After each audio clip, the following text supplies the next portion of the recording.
Hi, my name is Nathan, and today we're going to do the ultimate Spawn review, issues number 317 to 325, and Spawn's universe, brought to you by Rated Comics. Timestamps are in the description if you wish to go from issue to issue. Also, link in description if you wish to purchase any of the comic books from RatedComics.com. Support the art, support the industry.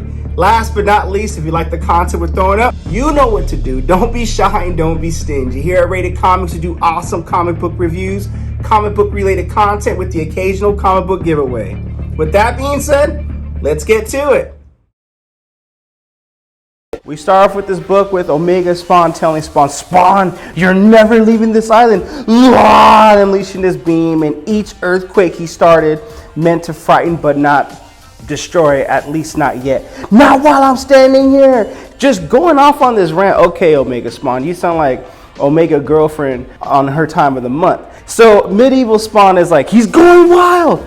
No, he's just sending a signal. There must be others like him. We have to shut him down. So the battle begins, and they're just like, dude, it's two of us against this big Omega Spawn. And then Spawn's looking at him when he's over here unleashing his energy, and he's like, I think he's too injured. Spawn noticed something's happening with this island, and I'm not talking about Omega Spawn. There's something else here. And he just takes his sword, lunges, and goes on this attack and just shanks his neck. Shuck, shuck, shuck, shuck. Think of like that LMFAO song, just shots, just going crazy. And Medieval Spawn's like, whoa, man, I've seen some savage displays of slaughter, barbaric acts, but this is like, this takes the cake. Spawn gets down. Omega Spawn is down for the count for the moment, but is he really down for the count for the moment? Before you know, he rises up and takes this big piece of boulder and just smashes Spawn and Medieval Spawn with it. And then he's like, finally. And then the plague Spawn emerges from a hidden crack like a deadly snake and moves across the mountain. Then chink, chink, chains on Omega Spawn, tie him down, drag him down, tie him up, bring him down into the pit, and well, there he goes. That's pretty much how the cookie crumbles. Now, here's an interesting dynamic. The island shakes. They need to get the heck off the island. The ground's collapsing. Medieval Spawn's like, I need your help, Spawn. Help? You nearly killed me the last time. And he's like, yeah, well, that was not me. That was, not completely. Well, what's that supposed to mean? I want to get you out of here, then save your questions for later. And Spawn's like, well, I don't know if I trust you. And Medieval Spawn's like, well, that makes us even. There's a little bit more to the book than that. With that being said, this book is epic. It's just one big fight of visual, lubricating, stunning, pleasing comic book that I just enjoyed, had a blast reading. And this book and a cup of coffee will do the trick for you. In the previous issue, 317, the island that Spawn and Medieval Spawn were fighting on with Omega Spawn had become too unstable after their fight. Spawn needs to regain his strength, plus Spawn had some unanswered questions about what appeared on the island, not to mention Medieval Spawn's true motive. In Spawn's sanctuary, Medieval Spawn asks, what place is this? Is it safe? Spawn, not trusting his medieval ass, says to him, it depends on what you came to the island for. Medieval Spawn says he came to help, but Spawn tells him he didn't ask for any help. Tell him, Spawn. Spawn fights to keep his balance because his power was sapped from traveling in the dark with Medieval Spawn. Spawn clearly is having trust issues with Medieval Spawn over here. Wants answers. Just because you fought by my side, bro, doesn't mean I just trust you. Medieval Spawn tells him that most of us are here because of your actions, and he thought it would be wise to keep them alive and help get them all back where they came from. Elsewhere in the complex, there's She-Spawn. She looks like a Spawn version of Black Widow and the Punisher. I think I could get jiggy with that. Actually, I definitely can get jiggy with that. The readings on the computer don't make sense, and she concludes Mark is here. She runs and is stopped when she sees Medieval Spawn and Spawn about to go at it. Get him, Spawn. She-Spawn pulls out her pistol and tells him to back the F off. Something about this woman in firearms, I'm just saying. Medieval Spawn tells her to lower her weapon because her weapon can't hurt him. She responds with, maybe, but I bet your armor doesn't cover your nutsack, so move! She asks where's Mark, and Spawn says he has to be here. He can't shadow travel without one of us. Clearly now they're trying to find Mark and get over one another's trust issues. She-Spawn, aka Jessica, doesn't trust Medieval Spawn either. After the standoff, Medieval Spawn tells her to go help Spawn find her friend. He gave her his word that he won't move. Well, I guess there's still honor among Spawns. After a slight stare down, she decides to go help Spawn and reminds him to don't go anywhere. Spawn doesn't like the fact that she left Medieval Spawn alone and reminds her that he tried to kill him. She also reminds Spawn that he also saved him, and you're both even, so get over it. She's more concerned about Mark. I like this character. Eventually, a loud noise catches their attention, and guess who it is? Your boy Mark. She, Spawn, Jessica, asks Mark if he's okay and why he's sitting here. He says he was looking at his laptop and he was here. He can't remember why or how he ended up here. Mark asks She-Spawn why she's still in costume, and she says, I just got back, and she reverts to normal form. Now that's what Black Widow and Punisher looks like in woman form. Where were you at on Valentine's Day? Joking aside, I like how she can be rough around the edges and still have compassion too, and yet she's still no nonsense. Spawn still has his issues with She-Spawn showing compassion. She's not having it. And Spawn goes to check on Medieval Spawn. You think he's still in the same spot? Her last question to Mark is, why were his glasses in the lab? We're gonna go back to that. When Spawn gets back to where Medieval Spawn's supposed to be, he sees his armor on the ground, and whoever was in that suit has now escaped. Spawn feels like someone is playing games and he has no mood to play. It ain't recess. Spawn leaves the scene and sees Cygor on chains, and he asks who would be able to get so close to be able to torture him. That's a grown-ass gorilla, yo. Spawn goes to rescue. She-Spawn realizes that Mark's been blacked out for over 3 hours during their conversation, and somewhere in that time he went to the lab or someone dragged him there, unless there's another reason his glasses were on the floor.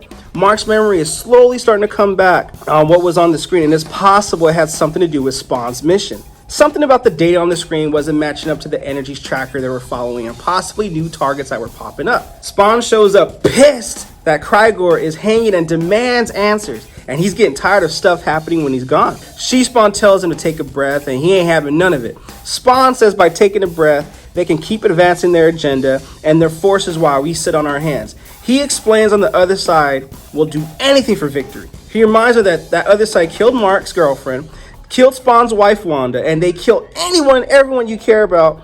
Then they'll disguise themselves as children of old ladies, anything that'll gain your sympathy. Do you want to take a breather? Do it away from me. I ain't got time for this. Spawn is obviously hardened and tells Jessica to don't trust your eyes because you may have to shoot a 5-year-old.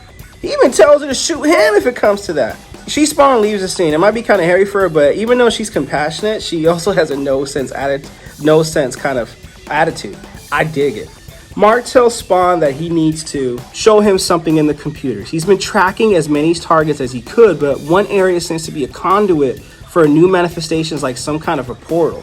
The island that Spawn just came from. Mark shows on the screen that the targets keep disappearing and reappearing there, but it's not clear if it's the same thing or something different. Spawn concludes they must know we're on their track, and then maybe that's why Mark blacked out, and they're exerting their powers, trying to get into my headquarters.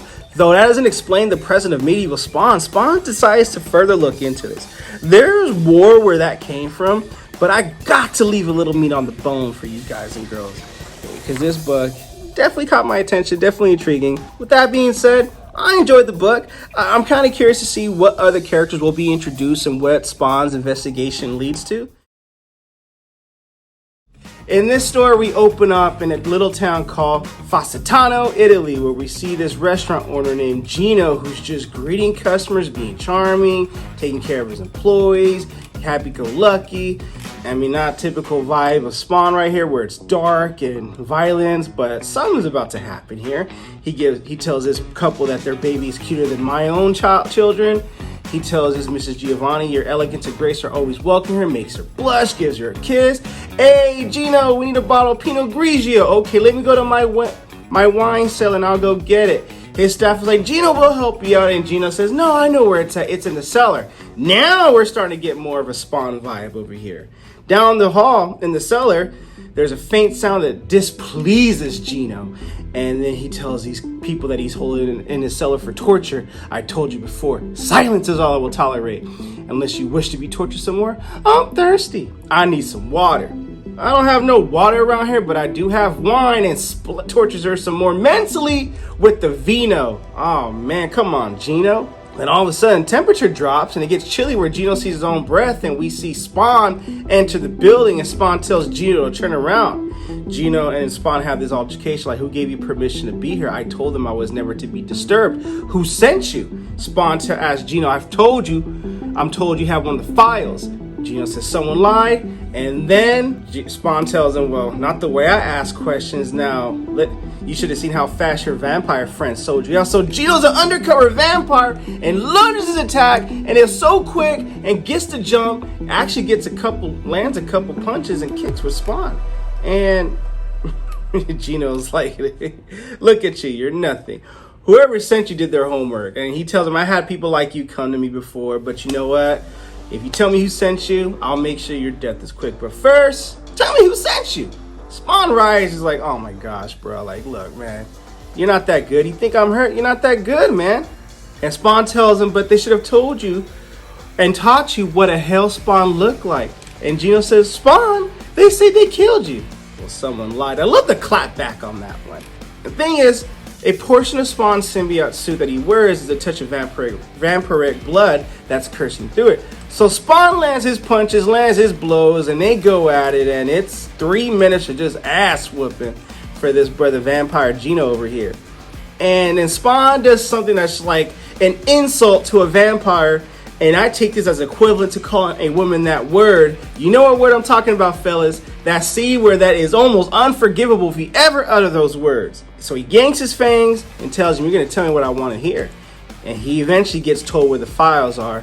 Throws Gino in with the torturers, and the torturers are like, oh, but you know, aren't you going to save us? And Spawn gives him this, hey, you know those children you murdered at the Syrian village?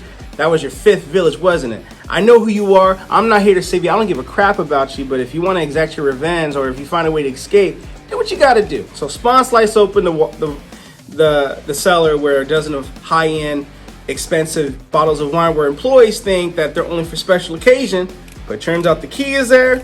Spawn finds a file. All is good. And what Spawn is trying to do is, heaven and hell have waged war for eons, and as part of those battles, they've also had thousands of loyal agents across the planet as they build power bases capable of destroying their enemy and subjugating humanity. Spawn's mission is to find them and kill them at one time. So in the city of New York, in this dilapidated, rundown apartment, he runs into this detective, Sam. Wakes up Sam. Sam was like, whoa, I'm not having it. And Spawn's like, well, hello there, Sam. Well, that's not how Spawn talks. And then Sam was like, look, man, you're crazy. Like, I could have just blown your head off. What do you want? Spawn asks, where's Twitch? I don't know where Twitch is. And Spawn's like, look, I couldn't find him at home. And Sam tells he was on vacation. So after some dialogue, Spawn hands him the file. Give this to Twitch when you can. It's names and lists of corporations or some heavy hitters that you want. And then Sam's like, well, he asked the question we all should be asking, why aren't you doing your boogeyman thing on them? Spawn's like, look, man, I'm busy dealing with non-human pieces. Once I got things to do, and if I need some help handling this, and if I don't get a handle on it soon, then it may be too late. Even though I like the dynamic where two people don't like each other, they kind of respect each other in a way, or they don't see eye to eye, but Sam understands the magnitude of what's going on here.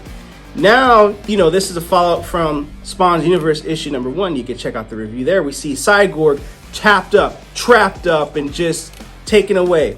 And Jericho says, hey, man, look, our mission was set back, and Cyborg is our primary asset. We thought Cogs was going to be the bait, but no, Cyborg is the bait, and Spawn will come after him. So, you know, we're going to use Cyborg as bait here. We see Jericho talking to a mysterious figure over the phone, saying that in a few days, you know, Cyborg is our best bet to lure Spawn back to us. And and the mysterious figure asks, why will your plan work any different than the last time? Well, hey, you know, I guess it's something that Jericho's saying, hey, I'm going to take matters into my own hands, so just let it be. When the medication of Cyborg fades out, he's agitated, he's pissed. So they put on this mask and about to drug him some more to sedate him. But guess what? Cyborg goes, for all puns and intended purposes, ape shit. I love this part right here where he just bites this guy's arm off and rays. Truck flips over, and as the trailer crashes, there's someone waiting from above, and this person is calling out Spawn.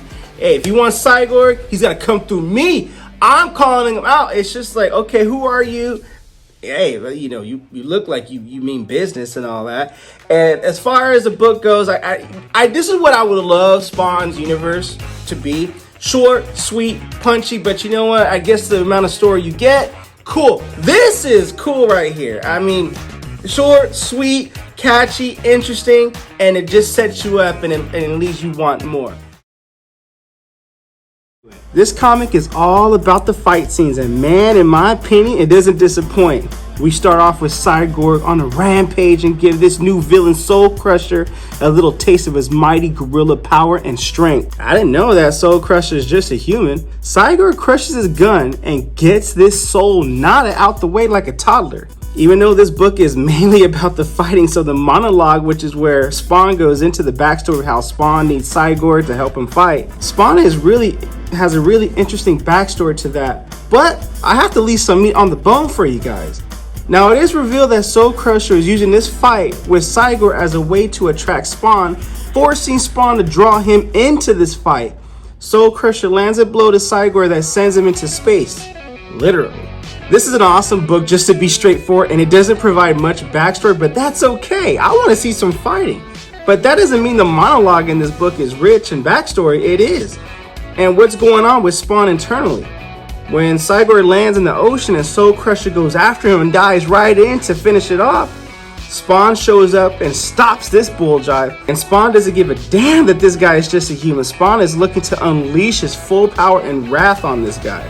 But Soul Crusher's suit is protected by military grade tech. Soul Crusher gets cocky and says, "Hammer away, you can't get past this shield. And if you can't get past this shield, I don't know how you got off the Omega Island."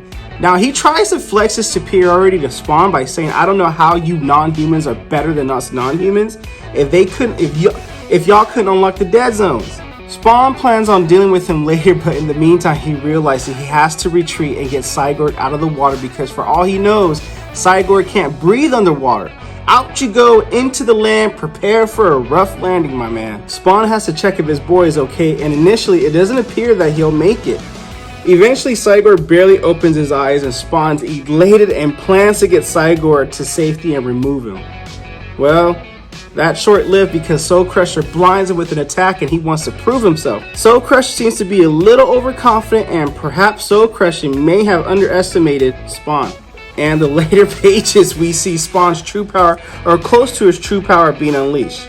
If you're hoping for Soul Crusher's backstory, you're not going to get in this book. And that's okay. This is a great issue if you're going to enjoy this. Lots of fighting and cool looking visuals. Soul Crusher to me seems very interesting. I'm curious to see what his backstory is because we have no backstory indication of him aside from his military grade tech.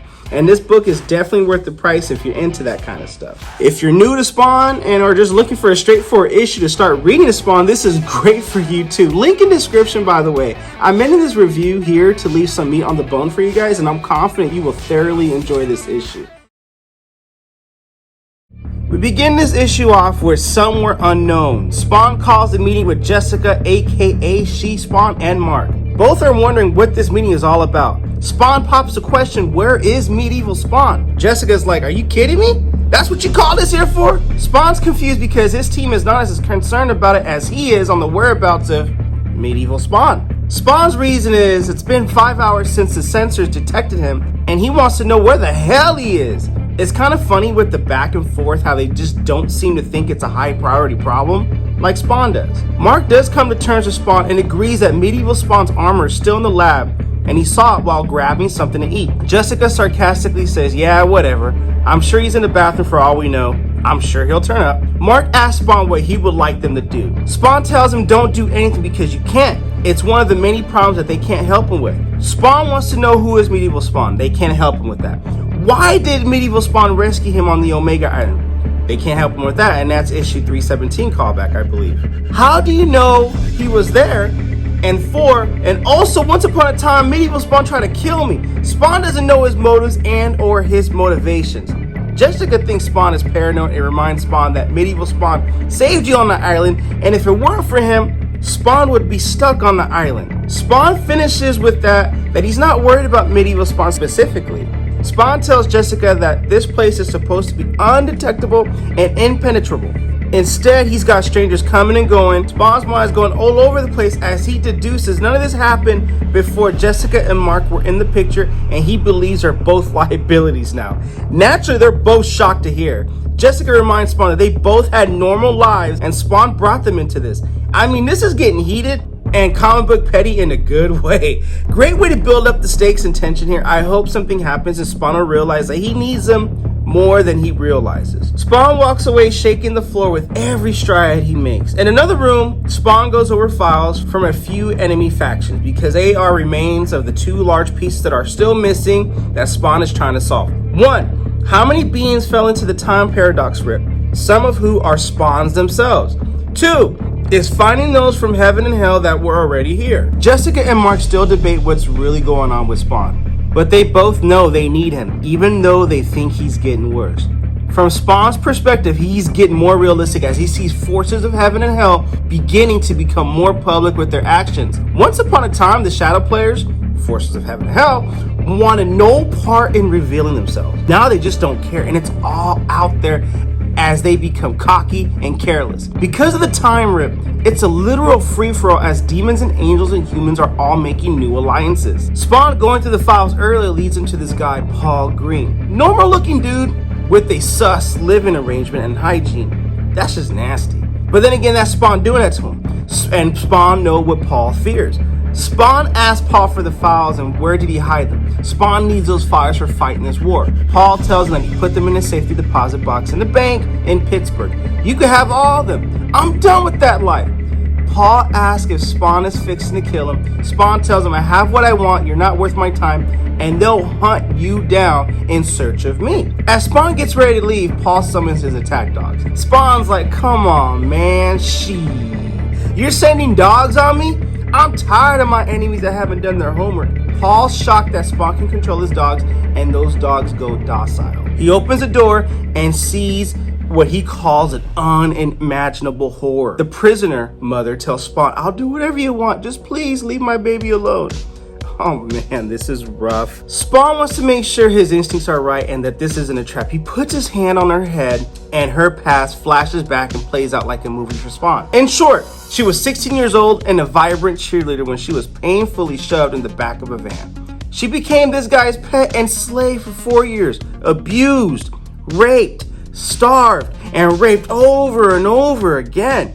Such trauma she went through.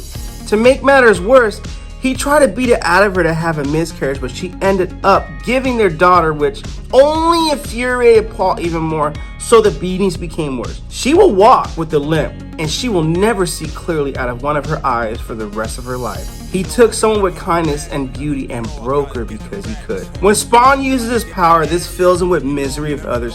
He tells her that he's sorry for what she went through. He pulls back from the contact from the girl. Al Simmons sees something move in the shadows.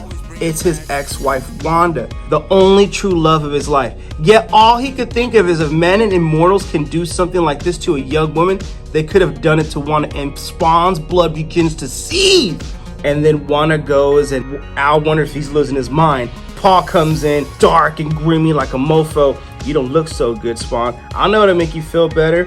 Why don't you go ahead and have at it, Melissa? She's a good girl. She wouldn't mind. It'll make you feel better. With those words, Spawn realizes he's not losing his mind. He's losing control. And he screams. The louder his scream gets, the darker it gets.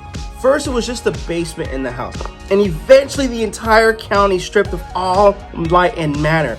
Though some will try to use their flashlights and generators, it will not work. No one will be able to see light and fire. The blackness is upon them. It really pissed Spawn off. As always, I got to leave a little meat on the bone with you guys for this book, and I'm just going to end it with, as far as the case with Medieval Spawn, we see Mark back in the lab trying to do some work and get some things done, despite the orders that Spawn told them earlier, they're liabilities and they should leave.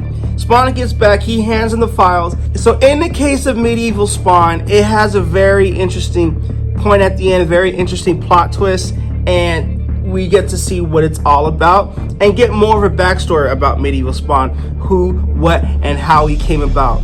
And it's a twist that you're not expected. What I got to say about this book is I thought it was a cool read compared to King Spawn and the previous issue, Spawn 320, where it was just all out action, all out intense, and just it kept you hooked. To me, this issue felt more like a filler, and that's okay because, you know, you kind of have to slow it down a little bit. I mean, I guess this is more like foreplay before you hit us with the action. That's the way I look at it, but you guys may look at it differently. First, I gotta say, this is a whole lot of book that we're presented with here, so that means a whole lot of value to go with it as well. 2 weeks ago, we start off with Cagliostro sitting at this bridge with this cat looking away, and then off screen we hear Jericho saying, "Why'd you run, Cog? You knew there was no place to hide. We coming." And Cagliostro was like, "I wasn't hiding, I was just waiting." And they're like, "Whatever you're doing, you've been too problematic." And turns out these guys were sent by Omega Spawn when the destruction of that island came about. Whenever he sends a cause out, these guys are here to fulfill it. No matter what the cost is, no matter dead or alive, it's going to be fulfilled. Then we see this part right here where, you know, Cagliostro mocks him and says, "Hey, I see you're still carrying around the scar that I gave you. Don't flatter yourself. I have to walk amongst the humans anyway. Now, if you're smart, you step away from the cat." Cog's like, "I won't." And the cat's like, "Meow." And his brother's like, boom, shoots the cat in the head. And he tells him, like, "Look, it's been suspicious that whatever this cat is the reason why you've been kept, is why you're staying alive." Now he digs into the cat and takes out this little capsule, this green capsule pill here, and he's like, and just crushes it. Throws him over the bridge and tells the crew to get the plane ready and take him to the island. Omega said Cog has some answers that he needs. Meanwhile, we see Spawn doing his thing with the people here, but this is 2 weeks later. And it's showing here that even though Omega Spawn isn't the only one looking for answers, so is Spawn as well. You know, all the dead zone portals, they locked everything down, and it was Spawn's fault. So no demons or angels can enter our planet, and no demons or angels can exit our planet. It also means that these demons and angels have already been trapped on Earth with no way out, so they're hiding just disguised as humans, and Spawn is intending on flushing them out. And there's this really cool scene where Spawn is dangling these three guys on the top of the building, talking about, "Why were you guys going after this woman?" And I kind of think Spawn's mission is overtaking his purpose and causing him to lose vision. Because the dialogue here, the guys are just saying, "Look, we just wanted her papers. We just wanted her purse. We didn't want anything with her." And Spawn's like, "Don't lie to me. Your breed always moves with purpose." So he drops him over the cliff saying, "I believe him." And they just splat, and he tells the girl, and he sees that she's genuinely in fear. So she's definitely not one of the angels or demons. And Spawn just tells her, "Hey, if you value your life, leave town." Later on at the sanctuary, Spawn and Mark are having a conversation here about all the dead points, and Mark tells him, "I did a deep dive on the corporation where, you know," and he's rescanning of all the energy hits that has been tracking the last few weeks, keeping him leading and finding out where all the hides are hiding. And Spawn's like, "Oh, with all this radiation, all this dings and points and natural disasters or earthquakes, that means Omega Spawn didn't die." Mark says yes and no. His energy marker faded off long ago, but something else is out there radiating like a nuclear plant from that island. And Spawn's like, "Well, simple. I need to go back and see what it is." "Why? Last time," and that's in issue number 318, which you can check out in the card above, "you barely survived last time, and you lost almost all your strength." But Spawn knows better, so he's taking Cygor with him. Revive Cygor. Meanwhile, halfway around the world, we see an angel talking with his assistant, so to speak, and, you know, saying that we knew that Spawn would eventually figure out how to put a tear in this in this world, and what's happening none of us saw coming. But now with an empty throne in hell waiting to be taken, so this guy tells him, "With all due respect, you're not like the others." And he's like, "I'm not worried about me. It's the soldiers I'm concerned about. But let's move forward. Cagliostro, I heard they captured him." "Yeah, they took him to Omega's Island. That's all we know." He's like, "Oh my God, God save us all." So whatever this empty throne is about, it will play a part later, which I'm sure we'll get to. So meanwhile, on the island, Spawn and Cygor are there. They get ambushed by this explosion, and they seem to handle it. So this figure tells them to cease fire. And then with a mere gesture of his hand, this guy, and he looks very imposing, and not to mention the art's really, really good in this book.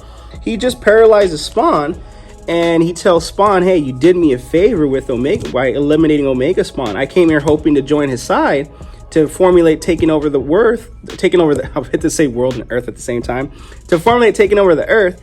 And I thought that was just going to be my first step in joining it. But you know what? The bigger prize is Hell's empty throne. Whoever sits in that seat becomes a king, the ruler of Hell, with the army big enough to bring down both heaven and earth. Now he tells Spawn, unlock the dead zones. And Spawn's like, that ain't going to happen. Perhaps.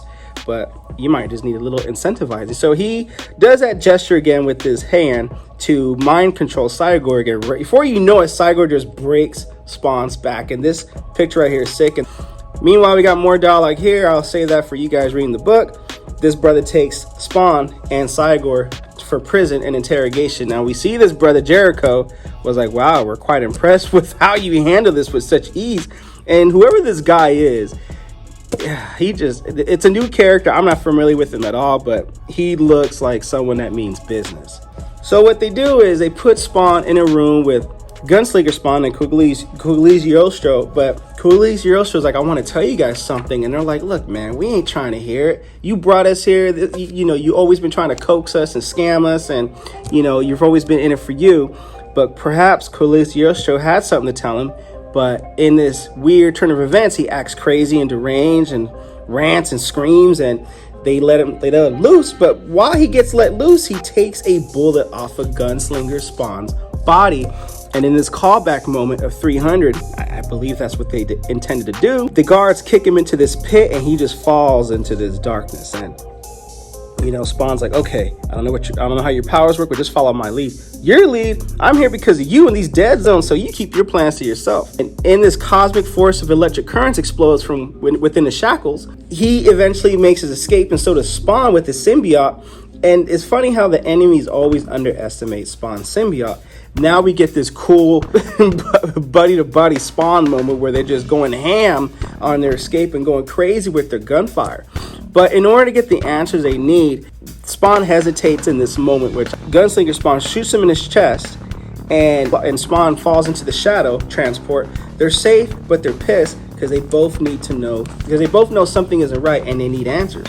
Meanwhile, in this pit, it's a long dialogue, but what Coliciosto Cogs does is takes the bullet from Gunslinger Spawn, takes a shard from the cold wall in the cave, puts them together, and he became a prisoner's island, but he sent the signal into the darkness, asking for that darkness to bring that power from the future, and that victim was Omega Spawn.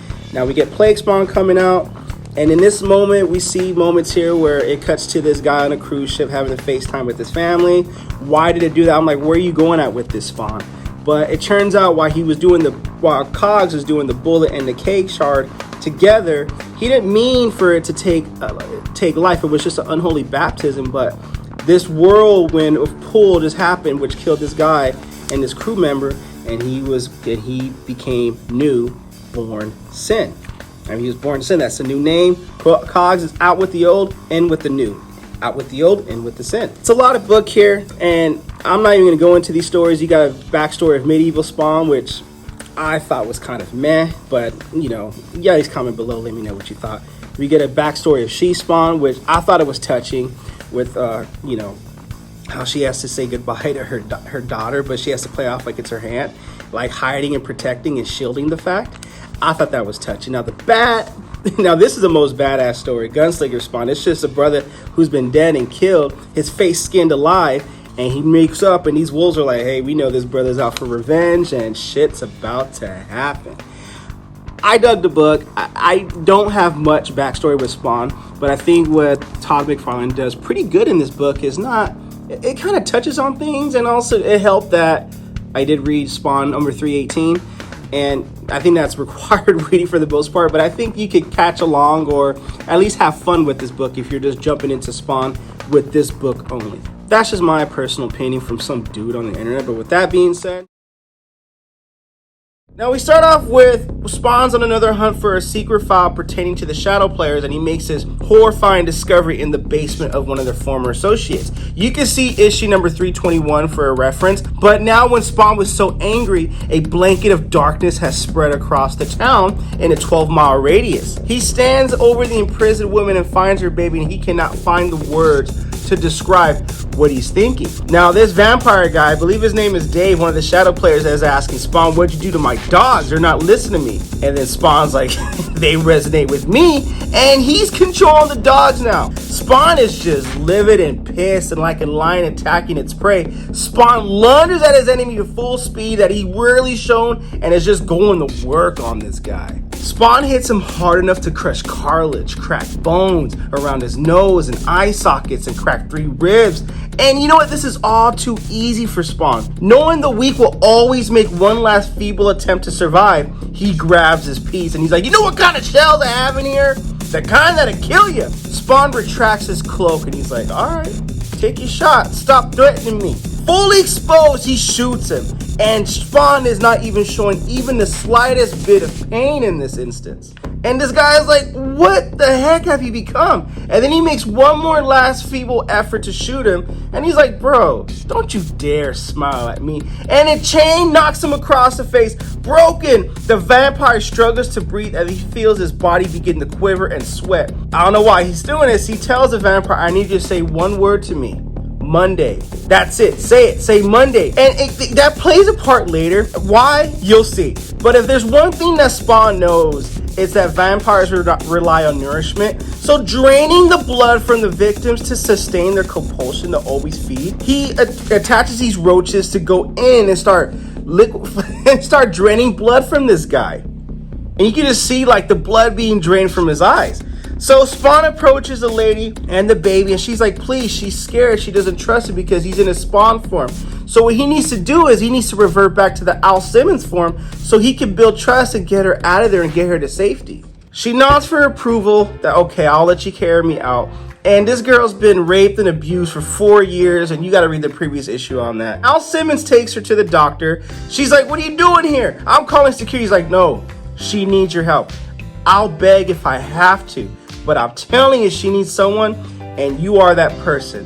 But it's not me. I'm better at other things. Now we get breaking news coverage of the girl Melissa being rescued from 3 different perspectives out. You guys could go into that if you decide to purchase the book. Link in description, by the way. So as the nation is gripped with Melissa's return, Spawn has some work to deal with this vampire. He tells Paul, wake up.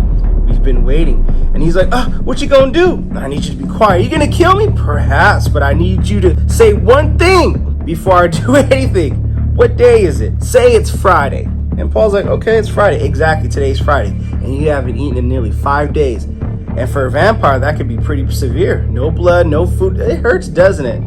Kind of what you did to that poor girl. So he regurgitates the bugs that have been sucking or drinking the blood out of him, and they had their fill. He's still alive, but he's weak and feeble. And his Spawn drops a rat on the ground. And he tells him, that's right, watch that mouse, because whatever your body is trying to do to compensate for your lack of energy, your lack of blood, I made sure those roaches ate away from your insides. If you don't eat soon, you're gonna die.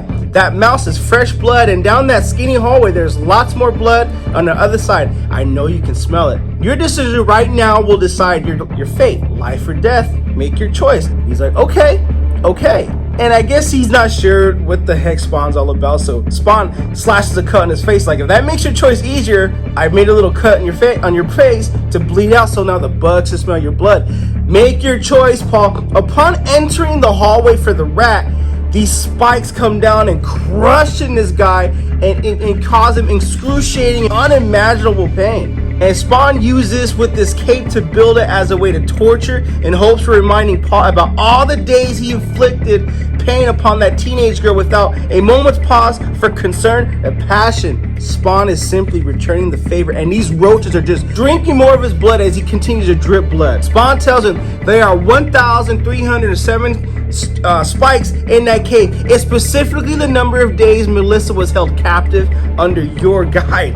And he's just getting to work and bloody and just in pain, and he crawls out of there finally. And then Spawn's like, whoa, you look horrible, Paul. Guess I've been a bit abusive to you like you were to your dogs.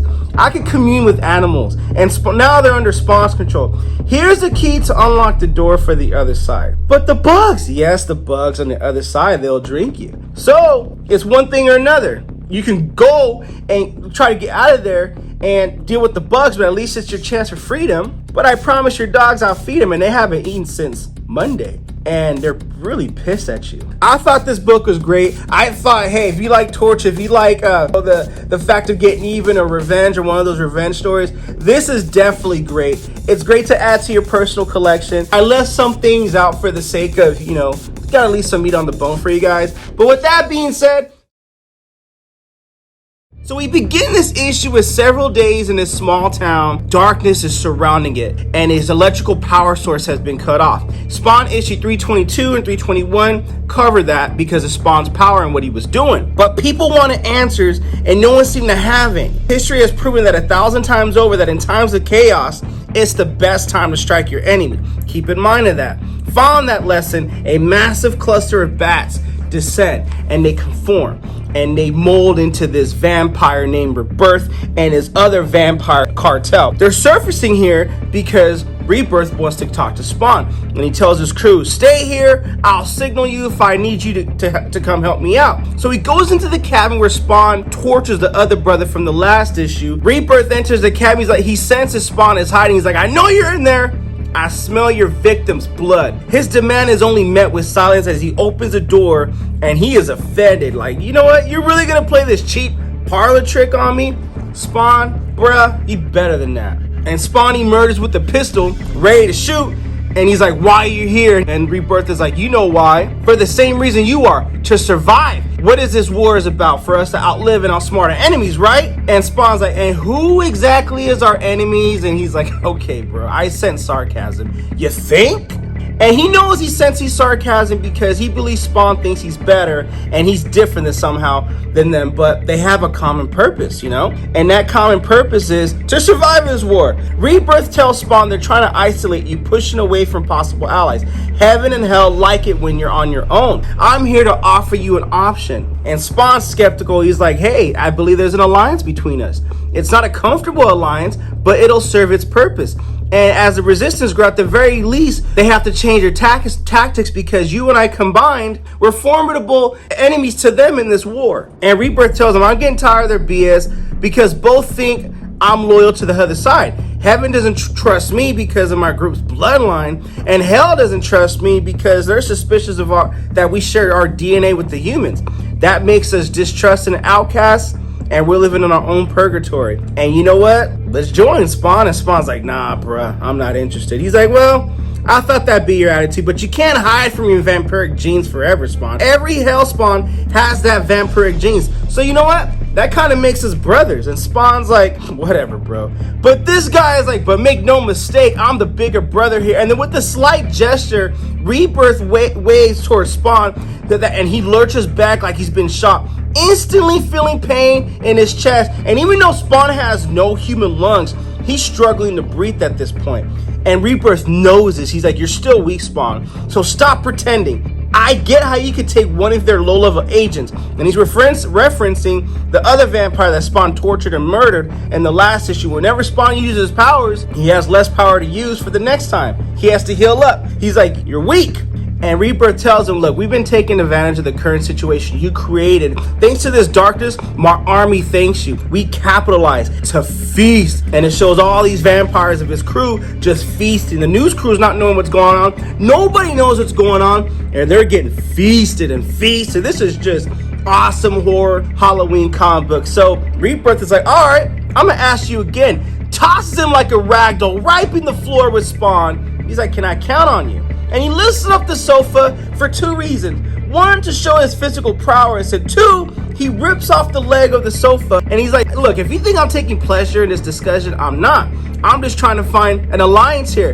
And my boss is aware that you sealed all the dead zones on the globe, which will bring the wrath of every one of your enemies who wants to leave this earth. You can't defeat them all, Spawn. Maybe for a while, but not forever. Eventually, you'll make a mistake and they'll catch up. Your guard will be down and you have to go back to hell with your tail between your legs. Do you want that? Think about it. We can help give you protection, Spawn. And he just leans over Spawn, like showing physical dominance. And Spawn is asking for how long? Well, until it no longer is mutually beneficial. Here's your mistake. We may share the same bloodline, but I'll never trust your kind. Wrong answer. And he impales Spawn, and you could tell the pain is just excruciating, where Spawn's yells is heard outside the cabin and beyond. And Rebirth puts his hand behind his back, posturing himself, trying to say, look, I really have tried to be reasonable as I can, but what can I do if you're so determined to self-inflict your own defeat? And unfortunately, I can't take the chance you'll join them in the moment of weakness. So, if you don't join me, I can't leave you here, bro. He impels Spawn again. Surely we can at least agree upon that. So join me or don't join nothing at all. And Spawn's like, you're right. I don't have my full powers back, but I've got enough. And Spawn closes his eyes, and when he uses his entire body and he wills himself up slowly to his feet, vibration from the floor starts to happen. Rebirth is like, okay, he instinctively takes a step back, unsure what is transpiring, and everything is shaking. The earthquake is happening, trembles, and it gets more intense as the tremors and the undead stick their hand from underneath the ground, exposing their rotting limbs and claw their way to the surface. And guess what? Just like Rebirth has his crew, and he's the leader of their crew, and like the vampires, the undead too have a leader that they serve, and that leader is you know who. Then suddenly everything stops shaking. The growls of things inhuman can be heard all around them. Then Rebirth is like shocked and in terror. What did you do? Did you call the wild animals to come to your aid? They've come too late to protect you. And Spawn's like, I'm not the one needing protection. And so a smirk crosses Spawn's face as Rebirth realizes he doesn't like what that might mean. So he rushes outside because this is jeopardizing and dangerous to his crew. And just to be petty, I love how heroes can be petty, Spawn seals the door, but that's not going to do much. It just stalls him for half a second. So he kicks the door open, and he is in shock at what he sees. A group of zombies so large as to dwarf the vampires he had brought with him. For every one vampire, there are at least 3 decayed corpses. Those are not good odds. And the leader of the vampire knows whatever choice he makes next, whatever command he gives, it better be the right one. Because if it's not, he'll lose the confidence of his tribe forever. And only if they survive. And Spawn's like, the dead, I could raise them. Did your boss tell you that?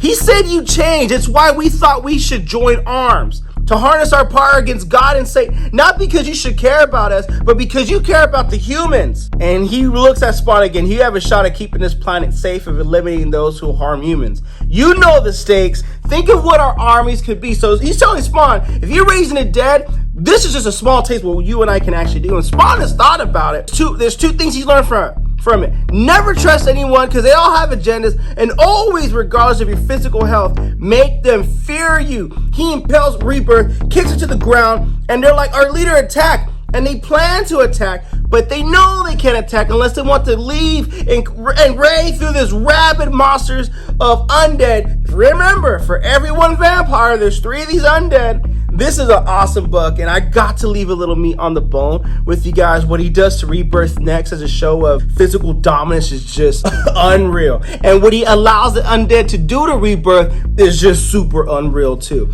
Now, what I love about this issue is Spawn's alone. He knows he needs help, but who can he trust?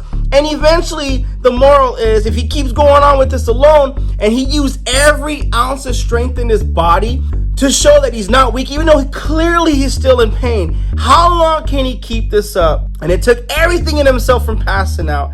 And what if the next time around someone decides to test him out, it is just not enough? And that's what makes this issue awesome. And I don't know what's next gonna happen here. This is a great read, fantastic read. Link in description if you guys want to get a copy of this book. With that being said, we begin this issue with goblins being massacred and knives, swords, bloody, gory, just this beautiful, beautiful mess that we could just admire real quick. It's Mark, Medieval Spawn.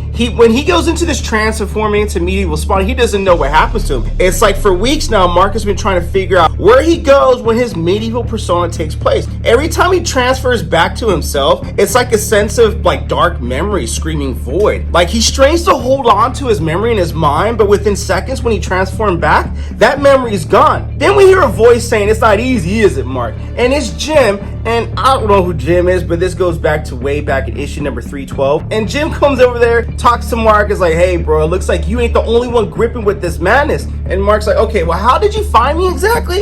It doesn't matter how. What matters is we need to get out of here and talk about a few things. So they go to a nearby diner. Jim tells Mark there's been agendas from both sides after me pretty much since I woke up, so for the most part I've been trying to stay ahead of him and stay alive. And how's things going with Spawn? And Mark's like, you know, I get a lot of lectures to Spawn and all this kind of stuff. It's kind of like he's on this self-righteous path or whatnot.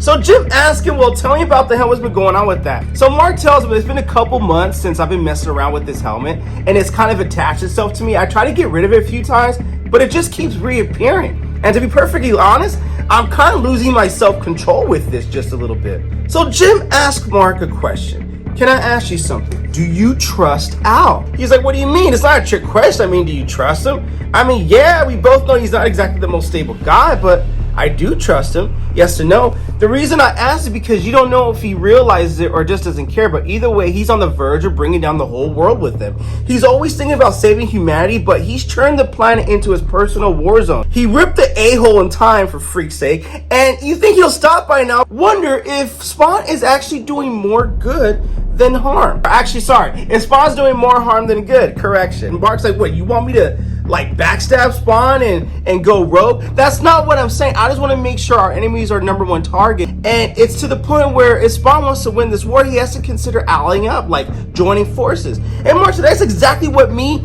and Jessica Spawn were trying to do. We're trying to convince him the Valley of bringing an army so he doesn't have to do these missions himself. And then all of a sudden, like a sudden wind gust, secure the hell Spawn. These angel warriors come down and launch an ambush attack in public. Jim tells Mark, grab your helmet, put it on, just do it. So Jim puts like a grip on Mark's arm and they need to get away from here. And moments later, like a green arrow bait, like blow, they materialize several miles away out of public view. And Jim's like, dude, there's something wrong. They normally don't attack where humans can see him. Well, the game has changed right now. And then this vicious attack goes out. Jim does his green laser beams. Mark, medieval Spawn, he puts on the helmet, forms into medieval Spawn, and slashes his angel's head off. Look at this stuff right here. Mark delivers a haymaker, blood, guts. They will not be the last. And Mark's, I'm going to feast like a medieval Spawn. The reason the forces of heaven and hell never launched or dare will launch a public attack, but old rules are coming undone, and the day of Spawn's enemies are beginning to realize they need to not hide in the shadows anymore. They're going to go at it in public. So as more angels come to attack medieval Spawn and Jim puts his hand on medieval Spawn and teleports him out the way.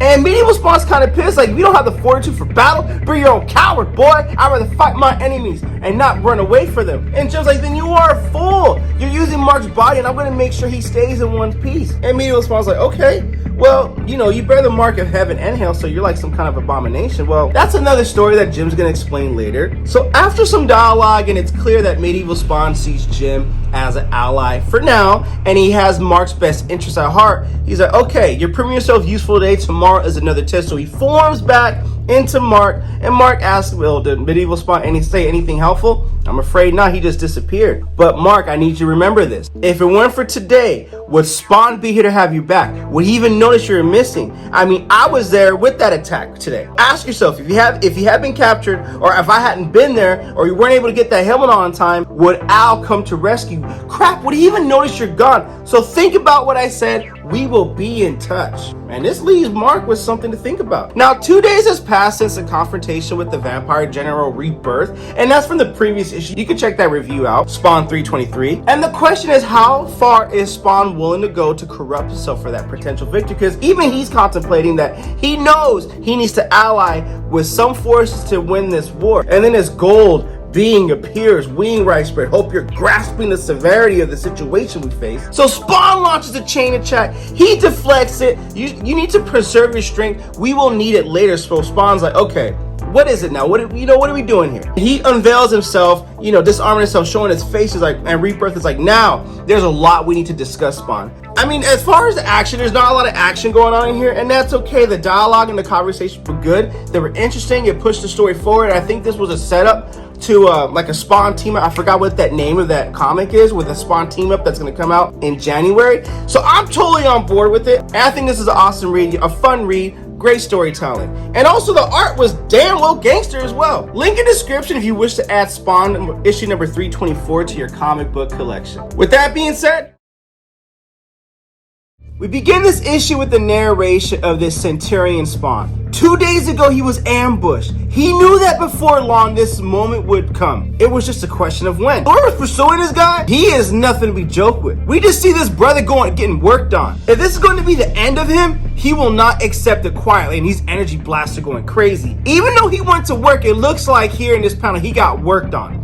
Once upon a time, it was he who brought fear, as he was capable of besting entire armies single-handedly. Well, he's a long way from home, or from his own time now, and the game has changed. Now those armies he used to beat can beat him. Let me die in honor, he says. Others might have granted his request, but his attacker ends it with no mercy as he drags him across the forest, just pretty much disrespecting this Spawn. The attacker is known as the Forsaken. Look at this art, man. It ain't just sexy, it's muy sexy. In this panel, we see a protest of over 200,000 people descended upon Washington. The protesting is going on about Al Simmons issued a plea several months ago calling on people around the world to demand greater transparency from their leaders. It's not clear who these people are in the building watching above, but it is clear that the protest is not good for business, whatever that business is. The girl in the short black hair, her name is Cordelia. She wants to calm things down, but the girl in red,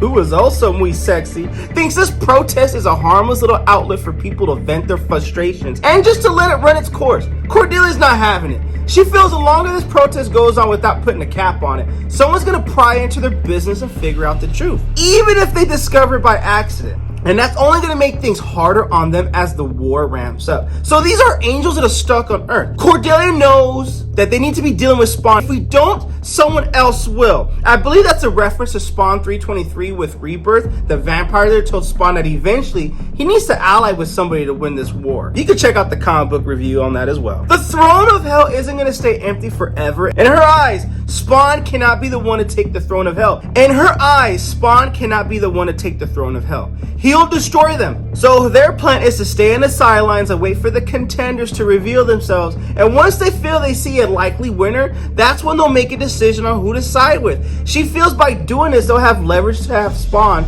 join their side. And this guy asked her a question I'm definitely thinking about. Why not just put one of our own on the throne? Because even if you do take the throne, you will always have a target on your back. But if you were 1 or 2 steps away from the top of it, it allows us to change sides and attack, says Cordelia. Since Al told his story to the public, it's time to tell humans a different narrative. Let's see where this goes. Now we see the media flipping the script on Spawn. Several months ago, Al Simmons made a flurry of controversial media appearances. Since those announcements, he hasn't made any further public appearances. So Simmons, if you're out there, we'd like to offer you a national forum to expand on your statements. Al never intended to become a public figure. He just wanted to give humanity a little nudge to the right direction to uncover the truth. This brother doesn't even have the time to embrace being a celebrity. New threats and bull jive take up this brother's time. Though he hates to admit it, there's only one man who can help him fix that problem. And that man is Arnold. Yeah, Arnold. Like, not Arnold, but Arnold. You got to be kidding me with this Arnold. Choking Arnold, Spawn squeezes Arnold's windpipe to ask where Cagliostro is at. Why are you doing this to me? I'm Arnold. Yeah! Just kidding. Spawn asks Cog's whereabouts one more time. We had a falling out a long time ago, says Arnold. Spawn's like, is that so? Well, I saw him recently. He seems like he's got himself into some trouble, referencing Spawn's universe. You can check out the comic book review on that one, by the way. And also link in the description if you wish to add this comic book to your comic book collection. Arnold tells Spawn he doesn't know where Cogs is at, so Spawn decides to go on a hunt for Cagliostro and start chasing down leads. Everywhere Spawn goes, the answer is the same. No one has seen a trace of Cagliostro in months. The last time Spawn crossed paths with him was on Omega Island while both were prisoners of the Disruptor. Spawn is not sure if Cogs found a way to escape. Well, he thinks about it and he remembers how tired and feeble Cog had looked. Perhaps he didn't escape. Spawn himself barely survived the 2 trips to that island and doesn't want to risk a 3rd trip unless it's absolutely necessary. If he can't find Cog, he may have no choice. If one thing that Cog knows better than anything else, it's Hellspawns. The terror that Spawn created in time may possibly be fixed only by the knowledge of Cogs. Spawn spends the next few hours chasing leads until he beats enough ass, and he comes across the name Lucien Fagretto, which is the last person that came into contact with Cogs. And he also looks like a discount Walmart version of Kingpin. No disrespect, the art's still good though. He's on Heaven's side in theory, but he'll work with anyone who can advance him. Whoever Spawn gave a beatdown to tells him the location of Homeboy. When Spawn arrives, the stench of death hits Spawn before he goes through the door. The wounds appear fresh, and whoever did the killing is most likely still here. He kicks open the door, Spawn enters the room. Whatever this is from, further disaboweling a dead Fregretto. Our boy just can't catch a break on this one. Like a wild wolf, and launches his attack on Spawn. Animal Planet Hail Spawn style, anyone? He launches his Spawn to do an attack. But then we get this cliffhanger panel where it takes us away from the showdown that we all wanted to see. We go into an operation room where Dr. Gerard Milner, or Dr. Milner, is performing some kind of test on this creature that has 4 hearts. He's called to end the surgery because the boss is here unannounced. Who is this boss? That boss is Cordelia. She tells Dr. Milner that she's got all the specimens that he's requested and they're all waiting for him in the pen. Once he's made your final selection, we can start making arrangements for its release. She wants him to run a few assessments first to make sure they're up to the task. Dr. Milner is not too sure and doubts that because some of them, they're in a vulnerable state, so he's not sure if some of those specimens are even ready. She clearly isn't worried about it. If we break it, we can afford it. After all, we got plenty to choose from, and we end the issue with all these other hell spawns waiting in this undisclosed location with its underground, I don't know where. But I'm not sure where this story is setting up to be. I imagine it's setting up for the Scorch that's coming out in a few weeks. As far as this issue goes, I think it's a good issue. It's a filler issue. Did I dig it as much as the previous issues? Not so much, but I mean, it's a filler, and we'll see where this story goes. I'm not hating on it. It's just my personal opinion. But hey, link in description if you wish to add this comic book to your comic book collection. With that being said, Spawn, issue number 325. What you guys think of the comic book? Comment below, let me know. And also, if you like the content we're throwing up, you know what to do. Don't be shy, don't be stingy. Here at Rated Comics, we do awesome comic book reviews, comic book related content with the occasional comic book giveaway. Thanks again for watching. Until next time.